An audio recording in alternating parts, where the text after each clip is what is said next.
نحمده ونصلي على رسوله الكريم أما بعد فأعوذ بالله من الشيطان الرجيم بسم الله الرحمن الرحيم فمن افترى على الله الكذب من بعد ذلك فأولئك هم الظالمون۔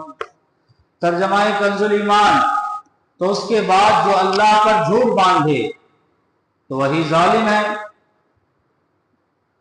فَمَنِ افْتَرَى عَلَى اللَّهِ الْكَذِبَ، جو اللہ پر جھوٹ باندھے، یعنی اس بات کی وضاحت تو ہو گئی کہ بنی اسرائیل پر جو کچھ کھانے حرام ہے یہ حضرت ابراہیم علیہ السلام سے نہیں ہے، بلکہ بعد میں حضرت یعقوب علیہ السلام کے حرام کرنے سے ہوئے۔ تو جو اس حقیقت کے واضح ہو جانے کے بعد بھی اللہ تعالیٰ پر جھوٹ باندھے اور کہے کہ ملت ابراہیمی میں اونٹوں کے گوشت اور دودھ اللہ تعالیٰ نے حرام کیے تھے، وہ ظالم ہے۔ اس آیت سے یہ بھی معلوم ہوا کہ علم کے باوجود گناہ کرنا زیادہ سخت ہے۔ سمجھ رہے نا؟ ایک بغیر علم کے جو گناہ کر رہے ہیں وہ الگ بات ہے، لیکن علم آنے کے بعد بھی وہی گناہ کریں تو کہتے ہیں یہ سخت تر گناہ ہے۔ نیز حلال کو اپنی طرف سے بلا دلیل حرام کہنا اللہ تعالیٰ پر افتراء یعنی مذاق کرنا ہے یا بہتان باندھنا ہے۔ قل صدق اللہ فاتبعوا ملة ابراہیم حنیفا وما کان من المشرکین۔ تو تم فرماؤ اللہ سچا ہے تو ابراہیم کے دین پر چلو جو ہر باطل سے جدا تھے اور شرک والوں میں نہ تھے۔ فَاتَّبِعُوا مِلَّةَ إِبْرَاهِيمَ حَنِيفًا، لہذا تم ابراہیم کے دین پر چلو جو ہر باطل سے جدا تھے۔ اس آیت میں دین ابراہیمی کی پیروی کا حکم دیا۔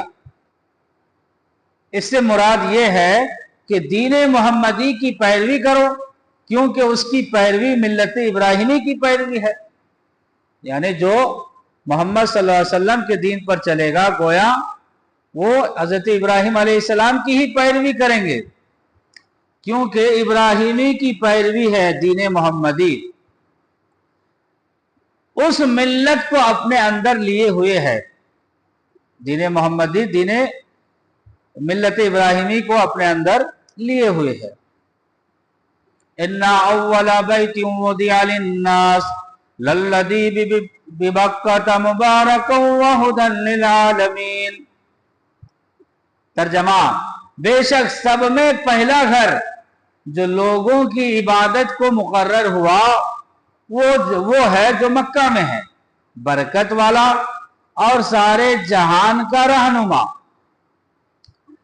ان اول بیت وضع للناس، بے شک سب سے پہلا گھر جو لوگوں کی عبادت کے لیے بنایا گیا وہ مکہ ہے، بیت اللہ ہے۔ لیکن یہودیوں نے کہا تھا کہ ہمارا قبلہ یعنی بیت المقدس کعبہ سے افضل ہے، کیونکہ یہ گزشتہ انبیاء علیہم السلام کا قبلہ رہا ہے، نیز یہ خانہ کعبہ سے پرانا ہے۔ ان کے رد میں یہ آیت کریمہ اتری اور بتا دیا گیا کہ روئے زمین پر عبادت کے لیے سب سے پہلے جو گھر تیار ہوا وہ خانہ کعبہ یعنی بیت اللہ ہے۔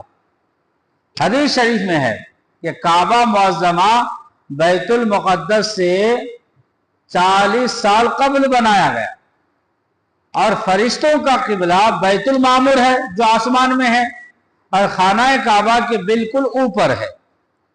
اس آیت اور اس کے بعد والی آیت میں کعبہ معظمہ کی بہت سی خصوصیات بیان ہوئی ہے۔ نمبر 1، سب سے پہلی عبادت گاہ کہ حضرت آدم علیہ السلام نے اس کی طرف نماز پڑھی۔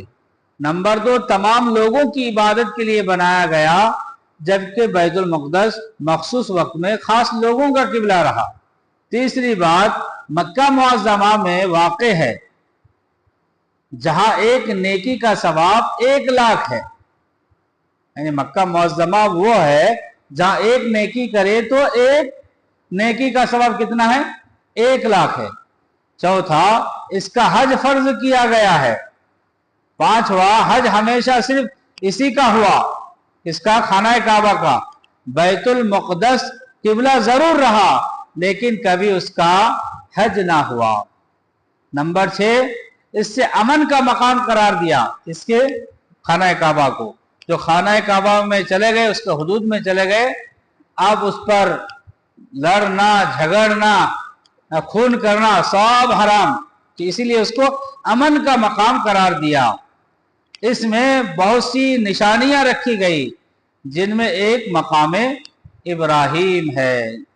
مقام ابراہیم وہ جگہ ہے جہاں حضرت ابراہیم علیہ السلام ٹھہر کر خانہ کعبہ کی تعمیر کر رہے تھے، اسی کو مقام ابراہیم کہا گیا۔ اللہ تبارک و تعالیٰ سے دعا ہے کہ اللہ تبارک و تعالیٰ ہمیں مزید